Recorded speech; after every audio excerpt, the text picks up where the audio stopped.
नमस्कार। देश काल में आपका स्वागत है। मैं हूं मुकेश कुमार। दोस्तों, प्रधानमंत्री मोदी और उनकी सरकार इस देश के साथ छल कर रही है, उन्हें धोखा दे रही है, उन्हें गुमराह कर रही है। एक तरफ तो वो कहती है कि ईरान पर हमले के बाद से अंतर्राष्ट्रीय बाज़ारों में तेल की कीमतें बढ़ गई हैं और इसलिए हमें तेल की जो खर्च है उसको कम करना चाहिए, तेल का इस्तेमाल कम करना चाहिए। बिल्कुल सही फरमा रहे हैं वो। निश्चित रूप से अंतर्राष्ट्रीय बाज़ार में तेल की कीमतें बढ़ी हैं। $65 प्रति बैरल से अब 110, 115 डॉलर प्रति बैरल हो गई है और वो 120, 25, 30 भी जा सकती है। तो ये बात तो बिल्कुल सही है कि अंतर्राष्ट्रीय बाज़ार में तेल की कीमतें बढ़ गई हैं और इससे हमारा जो इम्पोर्ट बिल है वो भी बढ़ गया है। देश पर बोझ बढ़ रहा है, इसमें कोई संदेह नहीं।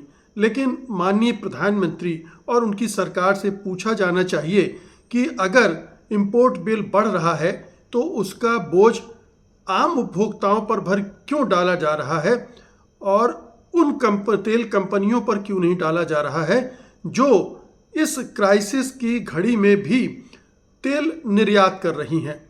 वो चाहते तो तेल निर्यात रोक सकते थे, तेल निर्यात रोक देते तो हमारा इंपोर्ट बिल कम होता और हमारे जो फॉरेन रिजर्व है उस पर कम बोझ पड़ता।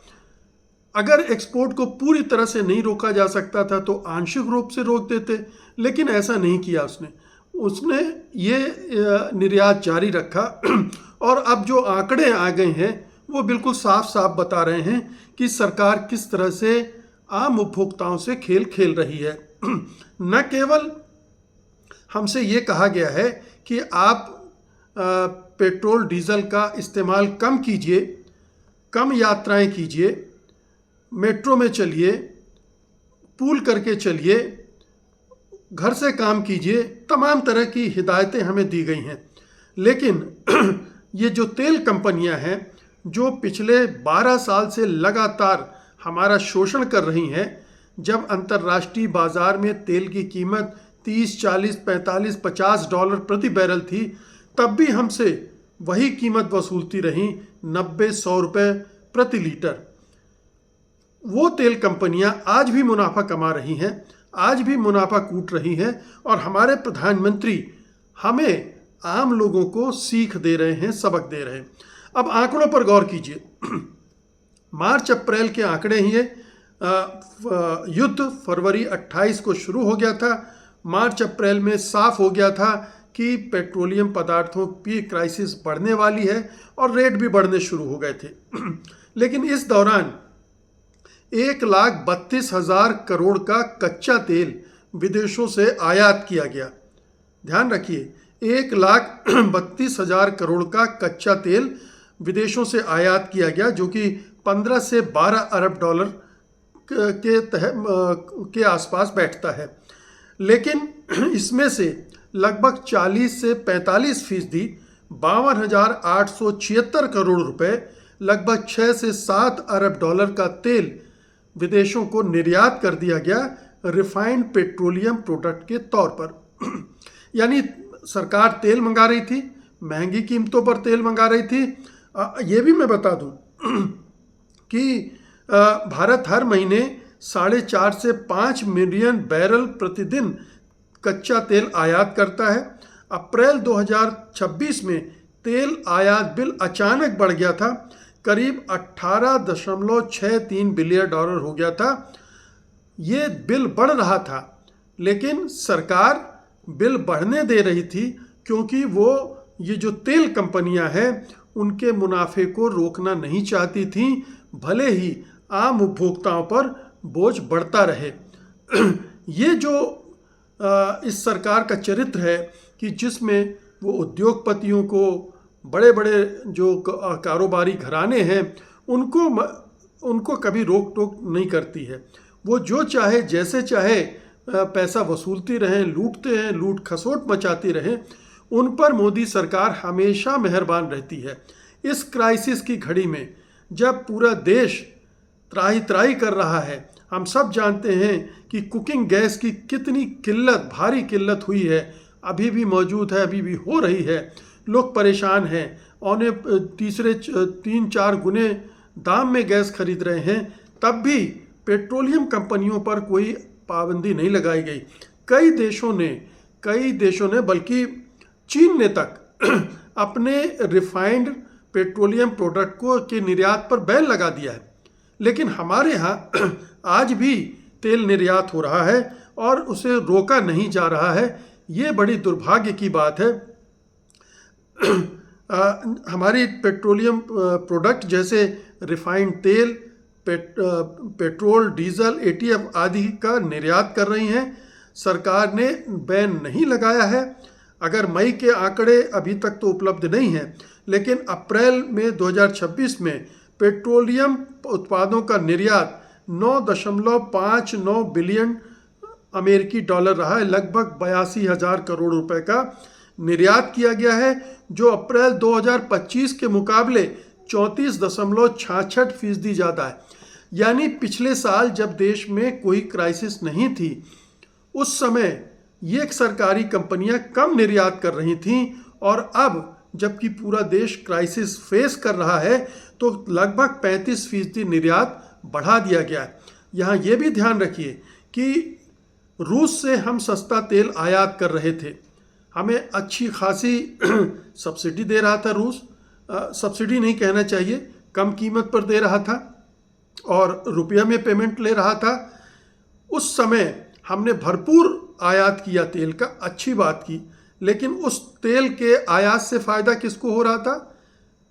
अडानी को, अंबानी को, और इसी तरह से कुछ और कंपनियों को। मान लें कि हमारी पब्लिक सेक्टर की कुछ कंपनियां भी इससे फ़ायदा उठा रही थी, लेकिन असली फ़ायदा अंबानी ने कमाया। उसी दौरान तकरीबन 50,000 करोड़ से ज़्यादा की कमाई कर ली। तो उस समय जब तेल आयात करने में कोई दिक्कत नहीं थी, तेल सस्ता आयात हो रहा था, तब हमने 35% कम तेल निर्यात किया। और आज जब हम महंगा तेल खरीद रहे हैं तब, और जब पूरे देश में इतनी भारी क्राइसिस है तेल की, तब 35% ज़्यादा निर्यात किया हमने पेट्रोलियम प्रोडक्ट। तो ये हमारी सरकार की जो दोहरापन है, दोगलापन है, वो इससे साफ जाहिर हो जाता है। कुछ समस्याएं हैं रिफाइनरी की, जिसमें ये होता है कि रिफाइनरी को यूटिलाइजेशन पर आपको माफ़ कीजिएगा, रखना पड़ता है, क्योंकि उससे उन पर विपरीत असर पड़ता है। लेकिन ये भी ध्यान रखें कि रिफाइनरी का जो मिनिमम लेवल जो रिक्वायर्ड है, उसको मेंटेन करते हुए भी वो रिफाइनरी चल सकती हैं।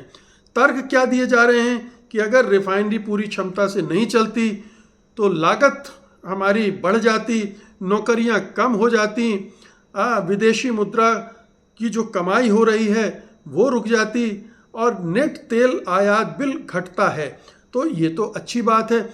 ये जो तर्क दिया जा रहा है कि तेल के निर्यात से जो हमें विदेशी मुद्रा मिल रही है वो रुक जाती, लेकिन इसका उलट कोई नहीं बता रहा है कि हम जब तेल आयात कर रहे हैं, महंगी कीमतों पर आयात कर रहे हैं, उसमें भी तो विदेशी मुद्रा का इस्तेमाल हो रहा है। अगर हम कम तेल आयात करते तो वहाँ भी तो हमारी विदेशी मुद्रा की बचत होती, लेकिन ऐसा तो नहीं हुआ। उल्टा तर्क हमें दिया जा रहा है। ये सोचने की बात है। दरअसल कुल मिलाकर लब्बो-लुआब ये है कि ये सरकार हिंदुस्तानियों को बेवकूफ़ समझती है, उन्हें हर समय बेवकूफ़ बनाने की कोशिश करती है। डीप मोनेटाइजेशन से लेकर, जीएसटी से लेकर, कोरोना काल की जो नाकेबंदी थी वो उसको ले लें, और अभी तक किसान बिल ले लें, मजदूरों के लिए जो नए श्रम कानून बनाए हैं उनको ले लें। हर जगह वो उद्योगपतियों की मदद करती नज़र आएगी आपको, आम लोगों की उद्योगपति की मदद करती नज़र नहीं आएगी। अभी पिछले 5 सालों में ही 9 लाख करोड़ का जो एनपीए है वो माफ़ किया है सरकार ने पिछले 21 से 25 के बीच में, 2021 से 2025 के बीच में। और उसके पहले का आंकड़ा तो आप जानते ही हैं, वो भी बहुत ही बड़ा आंकड़ा है। तो लगातार, और इसके ये भी आपको ध्यान होगा कि कैसे कारपोरेट टैक्स को घटाकर 30% से सीधे 22% कर दिया गया था, कारपोरेट की मदद करने के लिए कि कारपोरेट के टैक्स कम होगा तो वो ज़्यादा निवेश करेगा। लेकिन हो उल्टा रहा है, निवेश नहीं किया उन्होंने, मुनाफा जमकर कूटा। और अब तो ये खबरें आ रही हैं कि हमारे उद्योगपति देश में इन्वेस्ट करने के बजाय विदेशों में इन्वेस्ट कर रहे हैं। अभी अडानी ने वहाँ अपने जो मुकदमे चल रहे हैं अमेरिका में, उससे बचने के लिए कमिट किया कि हम $10 बिलियन का निवेश अमेरिका में करेंगे। हमारे हिंदुस्तान से जो विदेशी निवेशक हैं वो छोड़ कर जा रहे हैं, जो भारतीय जो निवेशक हैं वो भी छोड़ कर जा रहे हैं। और ऐसी सूरत में जो खास मित्र हैं हमारे प्रधानमंत्री के अडानी, उनको वो वहाँ पर $10 बिलियन इन्वेस्ट करने का कमिटमेंट दे रहे हैं। तो ये पूरा जो क्रोनी कैपिटलिज्म है हमारे देश का, वो इससे पता चलता है कि कैसे जो कारपोरेट है और जैसे हमारे प्रधानमंत्री या सरकार, इनकी कैसे गांठें जुड़ी हुई हैं, कैसे एक दूसरे का नेक्सस बना हुआ है। और ऐसी क्राइसिस के वक्त भी वो एक दूसरे का फ़ायदा का ही सोच रहे हैं, आम लोगों के बारे में नहीं सोच रहे हैं। आम लोगों के बारे में सोचा होता तो ये जो 3-3 रुपए डीजल और पेट्रोल की कीमतों में बढ़ाए हैं उसने, वो नहीं बढ़ाती। ठीक है, हमारी जो कंपनियां हैं, रिफाइनरीज हैं, अगर बाहर एक्सपोर्ट कर रही हैं, उससे पैसा कमा रही हैं, तो क्या उसका एक हिस्सा भारतीय उपभोक्ताओं की जेब में नहीं रखा जा सकता था इस क्राइसिस के वक्त पर? और सवाल 3 रुपए का नहीं है, सवाल इस 3-3 रुपए के जुड़ने से महंगाई पर जो पड़ने वाला है उसको भी कैलकुलेट कीजिए। हर चीज़ महंगी होगी, और हर चीज़ महंगी होगी तो वो उसकी महंगाई को कौन भुगतेगा? क्या अनिल अंबानी, मुकेश अंबानी और अडानी एंड कंपनी भुगतेगी, या ये जो बड़ी बड़ी कुर्सियों पर मंत्रियों पदों पर बैठे नेता और अफसर हैं, क्या वो भुगतेंगे? ये आम आदमी भुगतेगा। आम आदमी इस क्राइसिस के वक्त पर भी पे कर रहा है सरकार को। इस संकट के मौके पर भी सरकार उसी की जेब में डाका डाल रही है, उसको किसी तरह की मदद देने के बजाय उसकी लूट खसोट में लगी है इस क्राइसिस के नाम पर। जबकि मैं आपको बता दूं, दुनिया के बहुत सारे ऐसे देश हैं जिन्होंने इस वक्त टैक्स कम कर दिए हैं ताकि आम उपभोक्ताओं पर बोझ न पड़े। पेट्रोल और डीजल के दाम कम कर दिए हैं, गैस के दाम कर दिए हैं। और हमारे यहाँ क्या हो रहा है? हमारे यहाँ हो ये रहा है कि दामों में बढ़ोतरी की जा रही है। अभी तो आशंकाएं ये जाहिर की जा रही कि ये तो हमें आपको पहली किस्त मिली है 3-3 रुपए की, अभी आगे और भी इस तरह से बढ़ाए जाएंगे दाम। यानी इस क्राइसिस का फ़ायदा उठा रही सरकार, हमें ये कह रही कि आप त्याग कीजिए देश के लिए। आप देश के लिए इतना भी त्याग नहीं कर सकते हैं, लेकिन वो अपने उद्योगपति मित्रों से नहीं कर रही है, कह रही है कि ये गाढ़ा वक्त है देश के लिए, संकट का वक्त है, तो आप अपने मुनाफे में से अब ये 5% सरकारी खजाने में देंगे।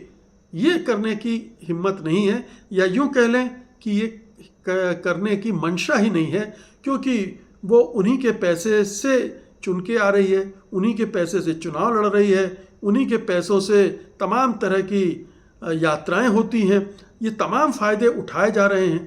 तो जब सरकार के स्वार्थ उद्योग जगत से इतने नज़दीक से जुड़ जाते हैं, तो वो आम आदमी की चिंता क्यों करेगी? आम आदमी को अपनी चिंता खुद करनी पड़ेगी, और वो तभी हो सकती है जब वो इस लूट के खिलाफ खड़ा हो। भले ही हमारे जस्टिस सूर्यकांत ये कहते फिरें कि हमारे यंगस्टर्स कॉकरोच हैं, परजीवी हैं, वो उनको रोज़गार नहीं मिलता है तो कभी मीडिया में चले जाएंगे, कभी सोशल मीडिया करने लगेंगे, कभी एक्टिविस्ट बन जाएंगे।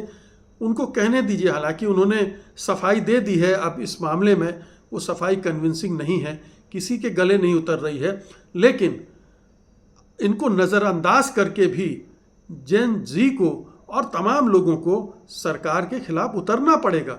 नहीं तो वो इसी तरह से हर क्राइसिस को, आपदा को अवसर मानती है, अपने लिए भी और अपने जो उद्योगपति मित्र हैं, कारोबारी मित्र हैं, उनके लिए भी, और उनके लिए भी फ़ायदा कमाती है और अपने राजनीतिक जीवन को वो लंबा करते जाती है।